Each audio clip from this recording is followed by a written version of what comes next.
ഉണ്ണിയേശുവിന്റെ തിരുപ്പിറവിയുടെ സ്നേഹസ്മരണകളുമായി ലോകമെമ്പാടും ക്രിസ്മസ് ആഘോഷം നടന്നു. ക്രൈസ്തവ ദേവാലയങ്ങളിൽ പാതിര കുർബാനകളും പ്രാർത്ഥനകളും തിരുക്കർമ്മങ്ങളും നടന്നു. സ്നേഹത്തിന്റെയും സൗഹാർദ്ദത്തിന്റെയും ഒത്തുചേരലിന്റെയും ആഘോഷമായി മാറുകയായിരുന്നു ക്രിസ്മസ്.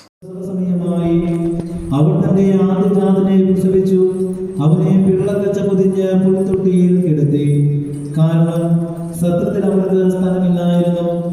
ആ പ്രദേശത്തെ വയലുകളിൽ തങ്ങളുടെ ആടുകൾക്ക് രാത്രി കാവലിരുന്ന ഇടയന്മാർ ഉണ്ടായിരുന്നു. കർത്താവിന്റെ ദൂതൻ അവരുടെ അടുത്തെത്തി. കർത്താവിന്റെ മഹത്വം അവർക്ക് ചുറ്റും പ്രകാശിച്ചു. അവർ അത്യധികം ഭയപ്പെട്ടു. ദൂതൻ അവരോട് പറഞ്ഞു, ഭയപ്പെടേണ്ട, ഇതാ സകല ജനത്തിനും ഉണ്ടാകുവാനുള്ള വലിയ സന്തോഷത്തിന്റെ സത്വാർത്ത ഞാൻ നിങ്ങളെ അറിയിക്കുന്നു. നിങ്ങൾക്കായി ഒരു രക്ഷകൻ കർത്താവ് യേശു മിശിഹ എന്ന ദാവീദിന്റെ നഗരത്തിൽ ജനിച്ചിരിക്കുന്നു.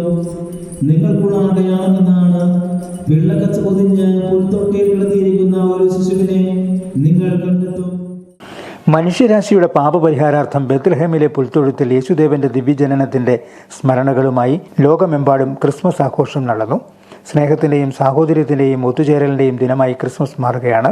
ഡിസംബറിലെ മഞ്ഞു പെയ്യുന്ന രാത്രികൾ കണ്ണഞ്ചിപ്പിക്കുന്ന വൈദ്യുത ദീപാലങ്കാരങ്ങൾ കൊണ്ടും മനോഹരമായ നക്ഷത്ര വിളക്കുകൾ കൊണ്ടും ദീപ്തശോഭയിൽ ആറാടുമ്പോൾ കരോൾ ഗാനങ്ങളും സാന്റാക്ലോസുമാരും ക്രിസ്മസിന്റെ ആഘോഷങ്ങളിൽ നിറഞ്ഞു നിന്നു. ദേവാലയങ്ങളിൽ തിരുപ്പിറവിയുടെ സ്നേഹ സന്ദേശവുമായി പാതിരാ കുർബാനകൾ നടന്നു. പ്രാർത്ഥനകളിലും തിരുക്കർമ്മങ്ങളിലും പങ്കെടുത്തതിന് ശേഷം വിശ്വാസ സമൂഹം ക്രിസ്മസിന്റെ ആഘോഷങ്ങളിലേക്ക് കടന്നു. രുചികരമായ ഭക്ഷ്യവിഭവങ്ങൾ ഒരുക്കി കുടുംബാംഗങ്ങൾ ഒത്തുചേർന്ന് സ്നേഹം പങ്കുവെച്ച് സാഹോദര്യത്തിന്റെ സന്ദേശവുമായാണ് ആഘോഷങ്ങൾ നടന്നത്. ക്രിസ്മസ് എന്നാൽ കൂട്ടായ്മയുടെയും ഒത്തുചേരലിന്റെയും കാലമാകുമ്പോൾ കഴിയുന്നത്ര കുടുംബാംഗങ്ങൾ ക്രിസ്മസ് ദിനത്തിൽ ഒത്തുചേർന്ന് ഭക്ഷണം കഴിച്ച് ആഹ്ലാദങ്ങളിൽ പങ്കുചേരുകയായിരുന്നു.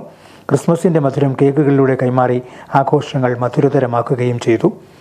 ക്രിസ്മസ് സൗഹൃദം പുതുക്കാനുള്ള കാലമാകുമ്പോൾ മുൻപ് കാർഡുകളിലൂടെ കൈമാറിയിരുന്ന സ്നേഹാശംസകൾ ഇപ്പോൾ വാട്സാപ്പും ഫേസ്ബുക്കും ഇൻസ്റ്റാഗ്രാമും എല്ലാം കൈയടക്കിയതും പുതിയ കാലഘട്ടത്തിൻ്റെ പ്രത്യേകതയായി മാറി. സ്നേഹത്തിൻ്റെയും സമാധാനത്തിൻ്റെയും സന്തോഷത്തിൻ്റെയും സന്ദേശമുയർത്തിയാണ് ലോകമെമ്പാടും ക്രിസ്മസ് ആഘോഷം വൈവിധ്യമാർന്ന പരിപാടികളോടെ നടന്നത്. Star vision news, Kidangoor.